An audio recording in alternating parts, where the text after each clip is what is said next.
ಭಾರತದ ಸಂವಿಧಾನದ ವಿಧಿ 99 ಆರ್ಟಿಕಲ್ 99 ಸಂಸತ್ತಿನ ಸದಸ್ಯರ ಪ್ರಮಾಣವಚನ ಅಥವಾ ದೃಢೀಕರಣಕ್ಕೆ ಸಂಬಂಧಿಸಿದ್ದಾಗಿದೆ.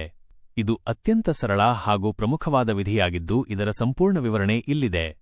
ವಿಧಿ 99 ಸದಸ್ಯರಿಂದ ಪ್ರಮಾಣವಚನ ಅಥವಾ ದೃಢೀಕರಣ. ಓತ್ ಆರ್ ಅಫರ್ಮೇಷನ್ ಬೈ ಮೆಂಬರ್ಸ್.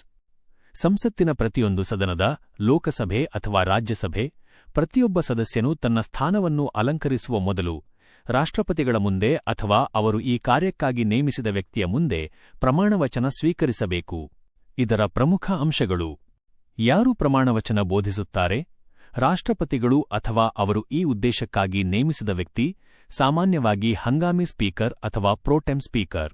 ಯಾವ ಫಾರ್ಮ್ಯಾಟ್ನಲ್ಲಿ ಇರುತ್ತದೆ? ಸಂವಿಧಾನದ 3ನೇ ಅನುಸೂಚಿಯಲ್ಲಿ ಥರ್ಡ್ ಶೆಡ್ಯೂಲ್ ನೀಡಿರುವ ನಮೂನೆಯ ಪ್ರಕಾರ ಈ ಪ್ರಮಾಣವಚನ ಇರಬೇಕು. ಅಗತ್ಯತೆ: ಒಬ್ಬ ವ್ಯಕ್ತಿಯು ಚುನಾವಣೆಯಲ್ಲಿ ಗೆದ್ದ ಮಾತ್ರಕ್ಕೆ ಸಂಸತ್ತಿನ ಕಾರ್ಯಕಲಾಪಗಳಲ್ಲಿ ಭಾಗವಹಿಸಲು ಸಾಧ್ಯವಿಲ್ಲ.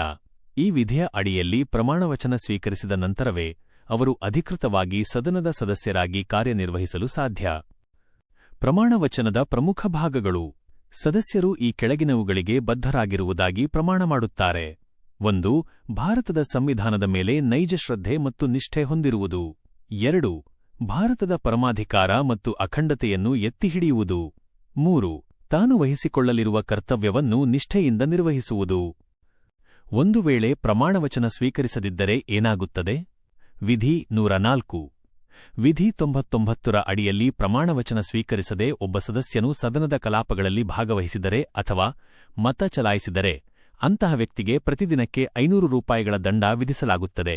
ಇದು ವಿಧಿ 104ರಲ್ಲಿ ಉಲ್ಲೇಖವಾಗಿದೆ. ಗಮನಿಸಿ: ಲೋಕಸಭೆಯ ಹೊಸ ಸದಸ್ಯರು ಆಯ್ಕೆಯಾದಾಗ ಮೊದಲು ಹಂಗಾಮಿ ಸ್ಪೀಕರ್ ಪ್ರೋಟೆಮ್ ಸ್ಪೀಕರ್ ಅವರನ್ನು ರಾಷ್ಟ್ರಪತಿಗಳು ನೇಮಿಸುತ್ತಾರೆ. ನಂತರ ಈ ಹಂಗಾಮಿ ಸ್ಪೀಕರ್ ಉಳಿದ ಎಲ್ಲಾ ಸದಸ್ಯರಿಗೆ ವಿಧಿ 99ರ ಅಡಿಯಲ್ಲಿ ಪ್ರಮಾಣವಚನ ಬೋಧಿಸುತ್ತಾರೆ. ನಿಮಗೆ